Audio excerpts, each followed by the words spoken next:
Prišla vám predžalobná výzva? A vy ste ju položili bokom s tým, že ju vyriešite neskôr? Možno si teraz hovoríte, že je to len obyčajný list. Že ešte nie je neskoro. Že to počká ešte pár dní alebo možno víkend. Lenže práve toto je ten moment, kedy väčšina ľudí robí prvú vážnu chybu. Mnoho ľudí si myslí, že však veď to není papier z osudu, tak to riešiť netreba, veď to není vážne. Ale realita býva iná. Človek začne odkladať riešenia, prestane otvárať poštu, vyhýba sa telefónom.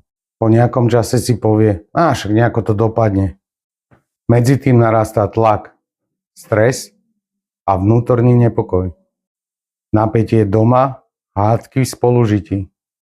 A z jedného listu sa nakoniec stáva problém, ktorý ovplyvňuje nielen rodinu, prácu a vás, ale celé vaše okolie. Nie každý problém musí skončiť žalobou. Nie každá situácia nemá riešenie. Ale ignorovanie býva často ten problém, prečo sa to všetko stane. Ak riešite podobný problém, odkladanie je to najhoršie, čo môžete urobiť. Jasný pohľad, občianske združenie je tu pre vás a vo vašej situácii nájdeme spoločnú cestu.